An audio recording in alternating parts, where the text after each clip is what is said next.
brutally occupying a section of those people. Our leaders are hypocrites and liars. What about Zippy Livni at the Elysee in Paris today? She said, I saw her lips move and the words come out. She said, there is no humanitarian crisis in Gaza.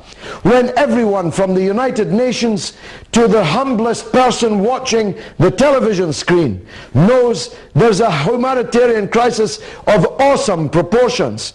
Did the French president say, Madame Livni, you're lying when you say there is no humanitarian crisis in Gaza? No, he wouldn't dream of it. Thanks for the call. Here's another call from London. Eric, welcome to the show. Eric, go ahead. Hello, I'm Ellen from London. I'm just calling regarding Gaza, but taking a little bit of a different perspective, looking at it from the media. I'm just thinking, all these channels such as BBC, CNN, or Fox, they're all saying how they're really open and they look at both sides. All these channels have been interviewing these politicians from Israel who are defending this monstrous thing, the second Holocaust that they're imposing onto Gaza, saying how it's perfectly fine and they're not committing a crime. And nobody is bothering to talk to anybody from Hamas. At the end of the day, Hamas was voted in by the people, was it not? Indeed, indeed, that's so. There are a number of practical problems, Ellen. I apologize for getting your name wrong. There are a number of practical problems. The Hamas leaders are now underground, or at least they should be, and one of them was killed today, along with his wives and children, because he was in his house. It's very difficult to interview leaders of an organization that Israel is trying its best, using the world's most powerful weapons, to try and kill. So that's one problem. The second problem is the Gaza spokespeople that do make it onto the screen invariably are much less polished in their presentation than the Western immigrants to Israel, who Israel puts up for the television. There's a man with a South African accent, there's a man with an American accent, there's a man with an English accent, all appealing to the Western point of view. The Gazan, the Palestinian looks other, he looks alien, the Israeli looks like us and sounds like us. So there's a major public relations problem in terms of the outgunning of the Palestinian argument by the Israeli argument, quite apart from the massive disparity in military power. Let's take another call from Mohammed Shafiq in Manchester. Mohammed, welcome to the show. Yes, good evening, George, from very cold Manchester. I just want to obviously offer our support and prayers to the people of Gaza. Under this Nazi-like regime of Israel and the bombardment that they are doing in Gaza, and the absolute silence that there is in the international community. And my friends and everybody in the Ramadan Foundation is absolutely committed to supporting the people in Gaza. We would actually encourage people to get in touch with their local MPs, with their local politicians, and really put pressure on and try to build a strong lobby that can take the Zionist lobby on. Well, I appreciate that very much, Mohammed, and do try to get down to the demonstrations, either the local ones in Manchester or the one in London on Saturday, which is marching from the Embankment to Trafalgar Square. But the point you make is a very good one. Wherever I'm on the media, the supporters of Israel organize hundreds, and I mean hundreds, of complaints to the broadcaster about the fact that I've been on and what I've been saying.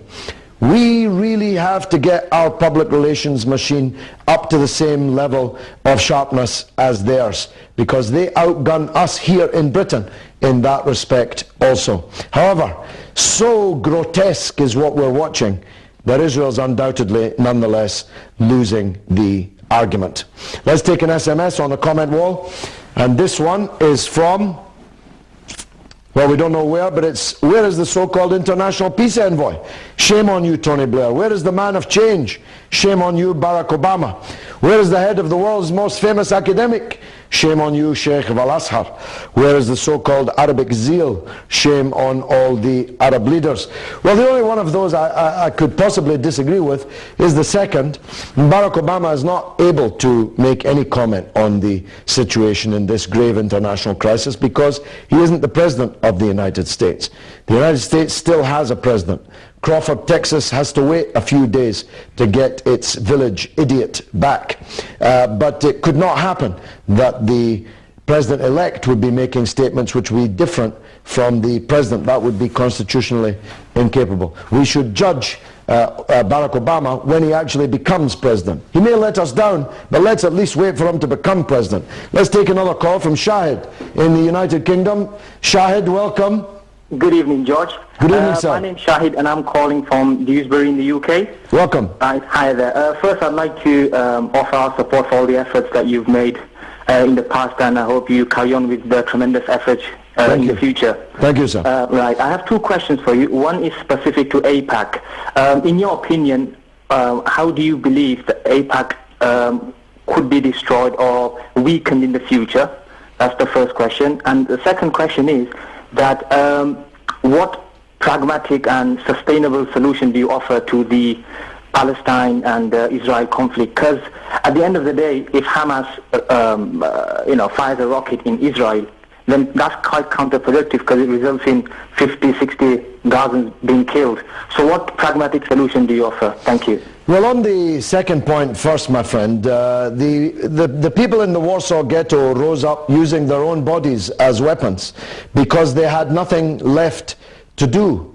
And the same is true in Gaza. The reason why the Gazans are rising up, electing Hamas, firing rockets, using their bodies as weapons is because they have been abandoned by everyone else, including our country, which declares itself the closest friend of Israel in the world.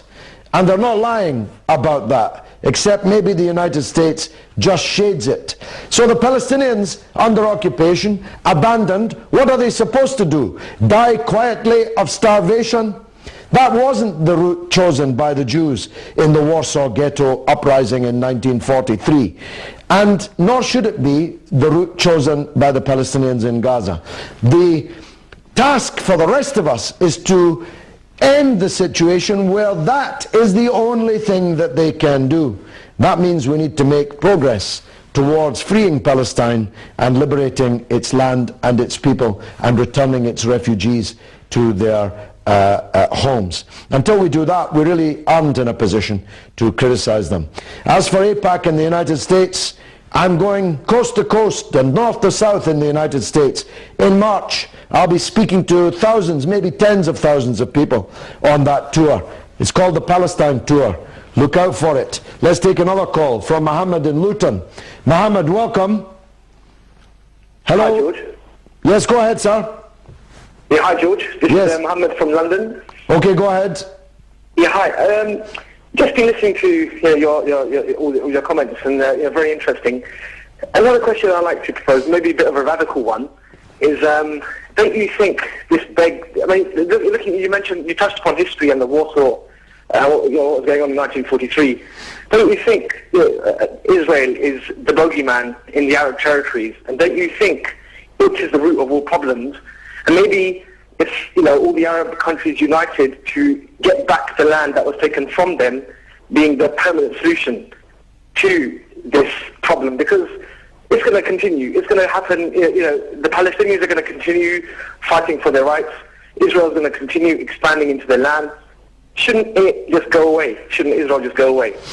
Well, I think, Mohammed, you make a powerful point. Chairman Mao Zedong once said to the late President Arafat, the Arabs are not serious about taking Palestine back, because if they were, all 300 million of them could simply march into it and take it back.